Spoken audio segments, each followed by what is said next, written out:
Madame, Messieurs, bonjour, bienvenue à ce premier numéro de La Parole est à vous de la semaine. La saison des pluies s'annonce déjà. Jeudi dernier, les pluies diluviennes ont fait d'importants dégâts. Les corps de 2 fillettes ont été retrouvés à la Riviera Bonoumé, à l'ouest du pays. On signale également plusieurs maisons décoiffées. Comment traverser la saison des pluies cette année avec moins de dégâts? 2 numéros pour prendre part à cette émission, le 27 20 21 44 48 ou le 27 20 24 27 87. Et puis notre ami Valentin Kwasi est au pupitre technique. Et notez que vous pouvez également réagir sur notre page à Facebook. D'ailleurs, vous êtes très nombreux à le faire depuis vendredi. Monsieur Albert Kwame Dikali Tonguessan nous préconise tout simplement la prudence. Pour moi, c'est seule la prudence qui peut nous aider à faire moins de dégâts. Et puis, Monsieur Kwadio Daga Francis nous dit qu'il faut sensibiliser et amener les populations qui habitent les lieux à risque. C'est bien sûr la meilleure option qui permettra de réduire au maximum les conséquences de ces pluies diluviennes. Donc, amener les populations qui habitent dans les lieux à risque de prendre soin d'eux et puis soin d'elles. Grégoire Yaokuna, que chacun prenne ses dispositions. La pluie ne prévient pas. Néanmoins, les populations peuvent se référer au service de la météorologie pour mieux s'orienter. Les populations vivant dans les zones à risque doivent déguerpir les lieux pour éviter certains sinistres. Et puis Bosson Sérémy nous dit que la saison des pluies s'annonce avec ses corollaires de dégâts comme à l'accoutumée. C'est dommage puisque très souvent ce sont des catastrophes naturelles, donc inévitables. Pour traverser cette période avec moins de dégâts, il va falloir bien sûr suivre d'abord les consignes données par le gouvernement, à savoir quitter les zones à risque. Ensuite,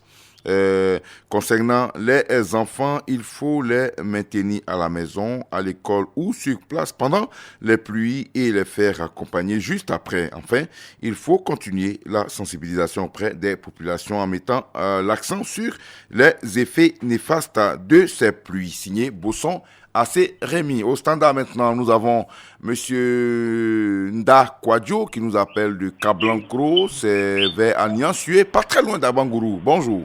Bonjour, M. Adama Bakayoko. On vous écoute. M.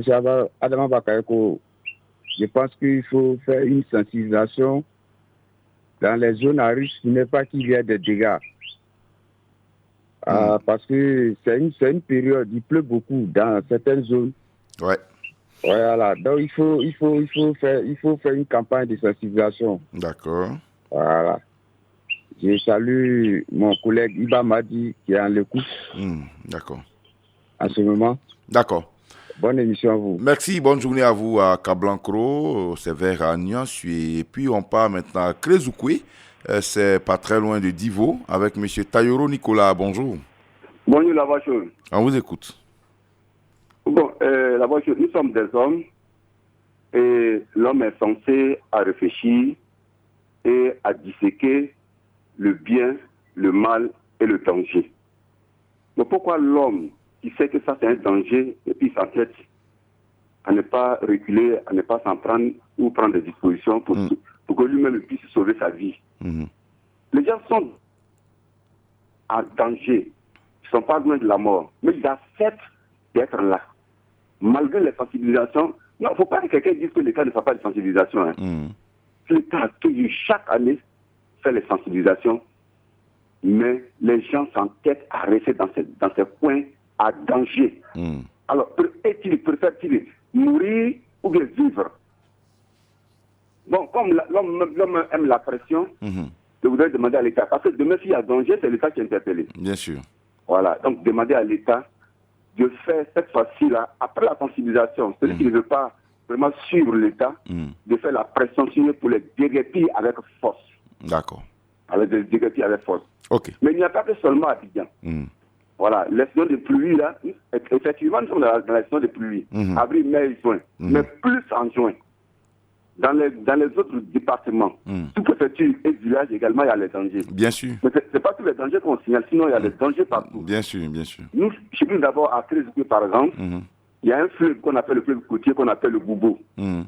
Voilà, lui, vraiment, une fois qu'il est accru, il a envahi tous les champs, sur une superficie au moins de 3 hectares. On ne peut pas le traverser. Alors, quand c'est comme ça, le chef interpelle les parents qui ont des champs et des campements derrière l'eau. Et une fois que le moment arrive, alors si tu es derrière l'eau, tu es bloqué. Pour une période d'un mois, avant de chercher à passer. D'accord. Donc, quand il y a un danger, il ne faut pas forcer le danger. Ouais. Voilà. Non, mais il y a un village à côté de Cresgo qu'on appelle la Guérivier. Il y a 2 ans de cela, une petite rivière que les gens négligeaient. Quand les grandes saisons de pluie sont arrivées, il a plu sur 3 jours successifs. Mais la petite rivière a envahi partout et elle a emporté une femme. Ouais, non, qui avait un enfant sur le dos. On ne joue pas avec l'eau, ça c'est clair. On ne joue pas avec l'eau, la voiture. Les gens voient les dangers et puis ils forcent les choses. D'accord. Quand ils voient que l'eau est accrue, mais rebouche le chemin, il ne faut pas forcer les choses. D'accord. Parce qu'il s'agit de ta vie. C'est compris. Donc, j'interpelle chacun de nous, nous-mêmes, de prendre conscience pour que chacun de nous protège sa vie. D'accord. C'est bien noté. Monsieur Taïro Nicolas, vous avez raison, on ne joue pas avec l'eau. On ne sait pas à quel moment l'eau peut être très, très dangereuse. Pour nous, on quitte Krezukwe, c'est vers Divo pour Kei Tenambli. Voilà, avec monsieur Paul Nero. Bonjour. Bonjour, mon général Adama. D'accord. Je suppose que ça, c'est à l'ouest du pays. Hein. Kei Tenambli, ça ressemble un peu à Oué, non Oué. Oui, c'est un nom, ouais. De quel Bangolo, Kwibli, Fakobli? Voilà, Kwibli, Fakobli, Bangolo, ça c'est un nom, ouais. Ah, d'accord, ok. Mais Kei Tenambli, là, c'est où? C'est Kwibli ou... Kei Tenambli, c'est Kwibli. Kwibli, hein? Oui. D'accord. À 12 km de Kwibli. D'accord. Et à 36 km de Man. D'accord. Géographiquement, vous êtes repéré. On peut aller. Voilà. Donc, vraiment, mon général, l'Ivoirien, même quand on voit au niveau de l'eau, là, vraiment, il faut faire la sensibilisation. Vraiment, les Ivoiriens, ils ne savent pas que l'eau, c'est un truc qui est très dangereux. On ne joue pas avec l'eau. Et quand il y a un danger, ils ne savent pas. Les coins à risque, il y a longtemps, le gouvernement a commencé à parler depuis quand la pluie commence au niveau de mars, mai, juin, juillet, de quitter les coins à haut risque. Mais ils sont toujours là. Ils s'en vont, ils construisent dans n'importe quel coin. Et quand il y a le danger, ils sont toujours emportés. Mais ça, ce côté-là, vraiment, il faut vraiment faire la sensibilisation pour que les Ivoiriens comprennent que l'eau est très, très dangereuse. Vraiment, mais ils ne comprennent pas. Nous, même qui sommes au village, même la pluie, quand ça commence même, pour sortir, même, on a tous les problèmes. Vraiment, à plus forte raison que ceux qui sont en ville et qui habitent dans les coins à haut risque. Vraiment, moi, vous qui êtes notre collaborateur, vous allez faire la sensibilisation, parler des choses du jour au lendemain.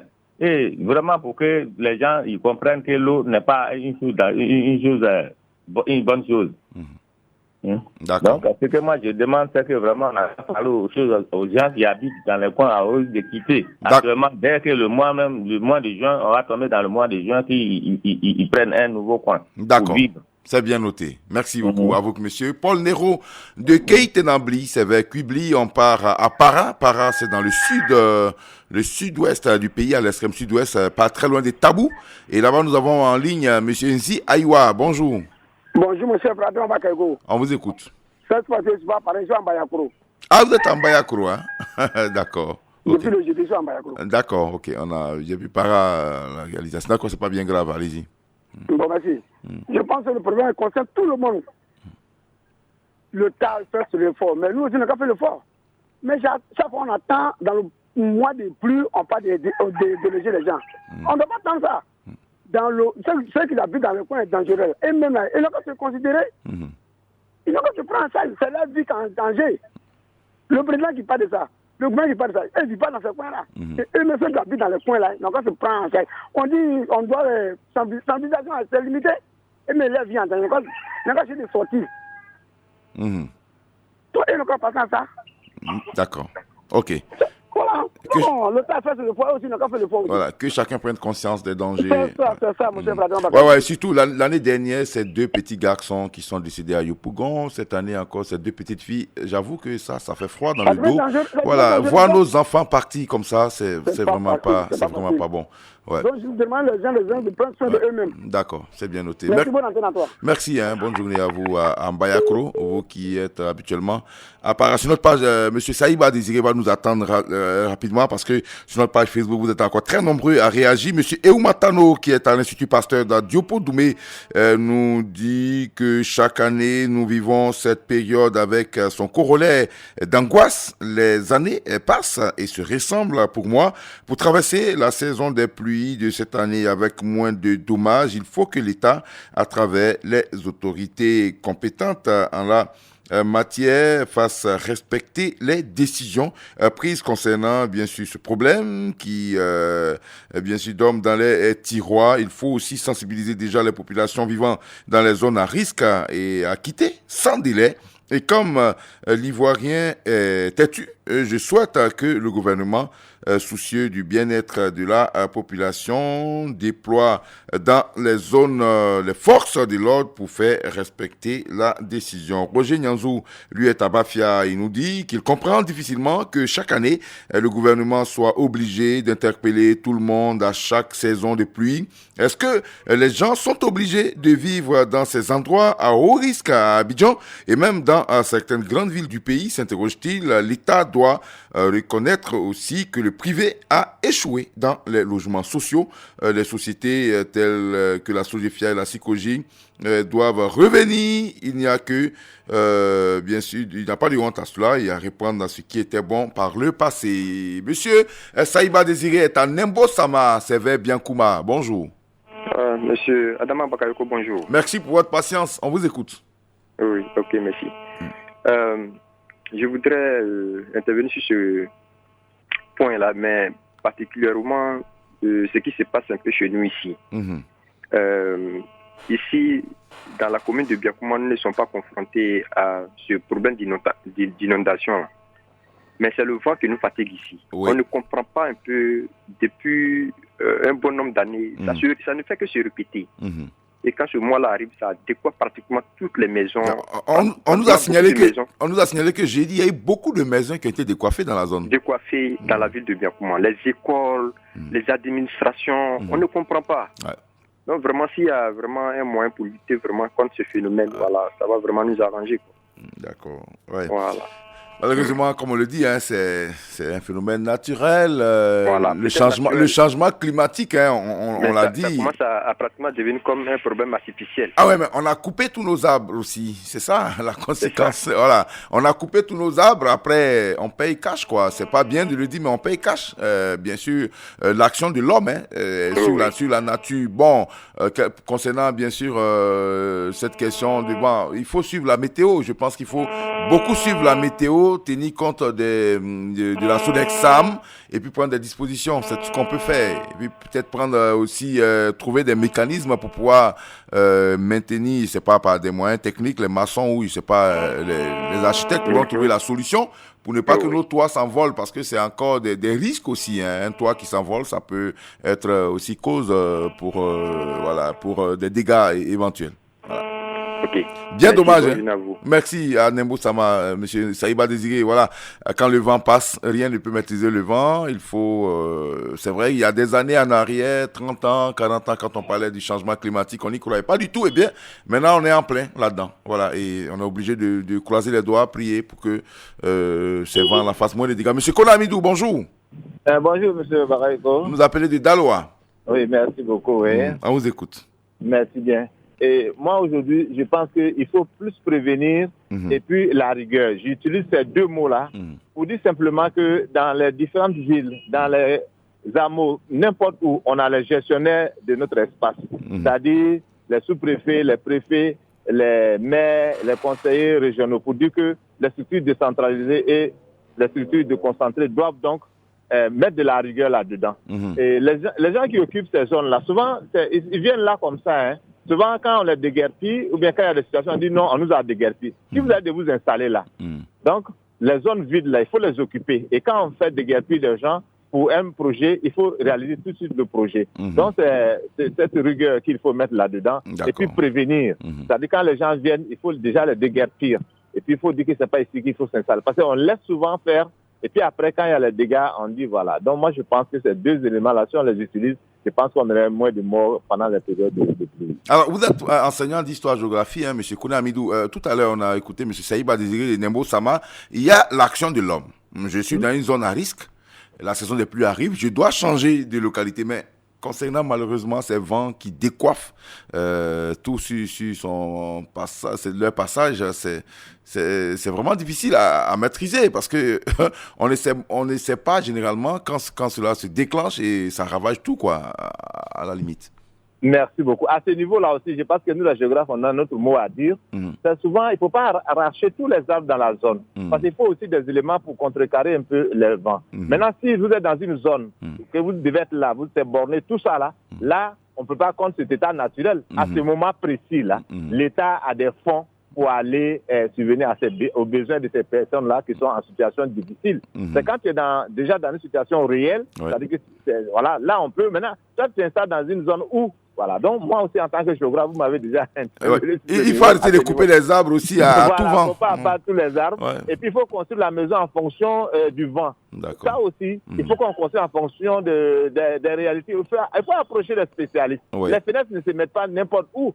La maison ne se positionne pas n'importe comment. En fonction du vent aussi. Je ne suis pas en train de faire de la topographie, non, d'autres choses, mais pour dire que quelque part, il faut faire une petite analyse avant de s'installer. Merci beaucoup, M. Konamidou. M. Ouattara Adama est à Diarra. Bonjour. Bonjour, M. Adama Bagayoko. On vous écoute. Donc, moi, je pense que ce problème, le gouvernement doit essayer de voir ce problème-là. Quand je dis le gouvernement doit essayer de voir ce problème, moi, je pense que c'est ce que mon frère Koné Amirou vient de dire. Il faut prévenir que de guérir.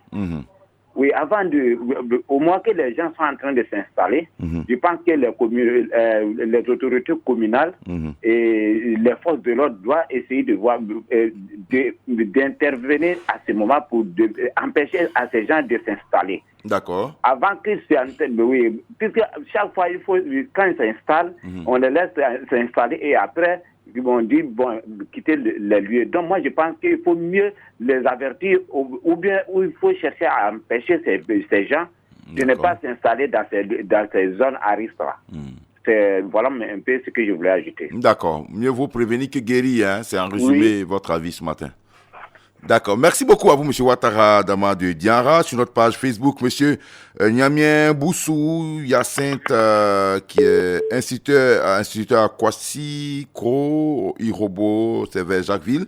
Il nous dit que c'est dommage, mais on ne peut pas empêcher les catastrophes naturelles. Il faut être attentif à la météo, suivre nos enfants. Malheureusement, il y a des personnes qui vivent encore dans des zones dangereuses.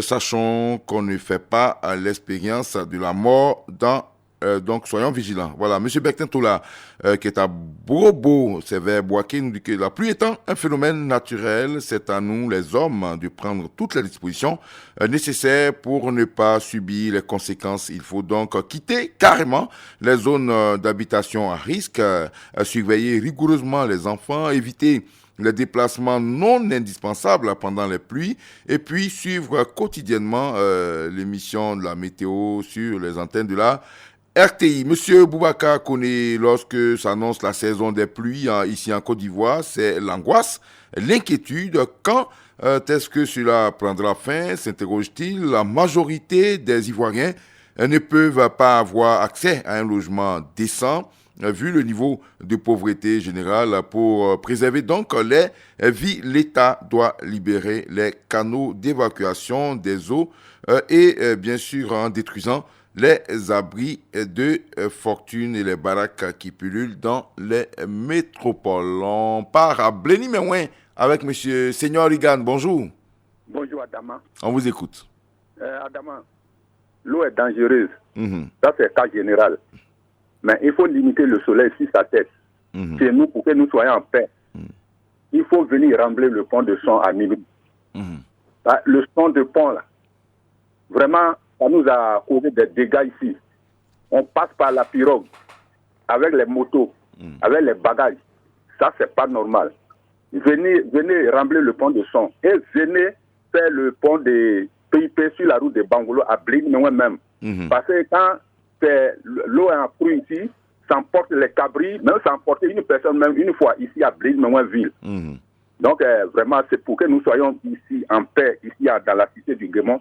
Venez rembler le pont de son à Nidrou. D'accord. Moi, c'est ma contribution. Ok, un appel donc, bien sûr, pour éviter les catastrophes. C'est vrai que les dégâts sont tournés sur Abidjan, mais il pleut partout. Hein, donc, partout, quand il pleut aussi, il y a des dégâts qu'il faut contenir. Merci à vous, bonne journée à Bléni Meouin. On revient ici à Abidjan, à Yopougon, quartier Maroc, avec M. Tchekpa Henri. Bonjour.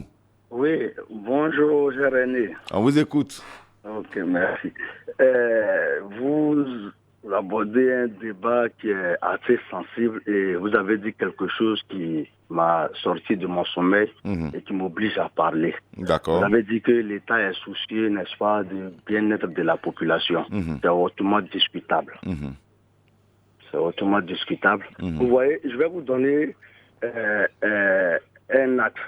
Yopougon, à partir du carrefour Menuiserie, jusqu'à Néangon, centre social. Voilà. Et si vous avez des collègues ici, ils commencent à vérifier ce matin. Vous verrez que sur ce axe-là, il y a des carnivores à ciel ouvert, en plein milieu du goudron. Vous voyez les canalisations fermées avec, n'est-ce pas, des couvercles en fer. Là. Oui, oui, bien sûr. Ouais. Voilà. Tout ça, là, de cette position que je viens de vous indiquer là, tout est ouvert. Qui doit fermer, M. Adam Bagego? Bien sûr, les autorités doivent... Voilà. Oui, c'est les autorités. Ouais, je prends quand les gens construisent, l'État vient mettre des peintures rouges. Parce que peut-être les gens ne sont pas en règle, n'est-ce pas? Mais on voit la construction, on peut mettre les peintures, les croix rouges parce que les gens ne sont pas. Mais on ne voit pas, n'est-ce pas, ces trous à ciel ouvert. Quand il va pleuvoir et un enfant va rentrer, n'est-ce pas, dans ce trou-là, l'État viendra par l'entremise, n'est-ce pas, de son ministère de la Solidarité, venir donner de l'argent aux gens. Est-ce que c'est bon? Mais M. Tchekpa Henri, qui doit fermer? C'est les autorités, mais qui enlève?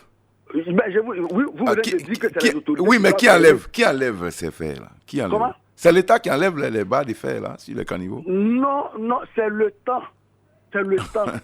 C'est le temps. Et l'État a le droit de regarder. D'accord, ok. Mais en même temps, il faut éduquer nos populations aussi. Il y en a qui prennent, il y a le marché des ferrailleurs, ils prennent ça pour aller vendre. Et quand vous enlevez des fers sur ces caniveaux pour aller vendre aux ferrailleurs, eh bien, c'est des vies humaines que vous encouragez à partir. Donc, il faut sensibiliser tout le monde, oui. Si on a un groupe armé, que fait l'État? Si on a un groupe armé d'un quartier qui manifeste, que fait l'État?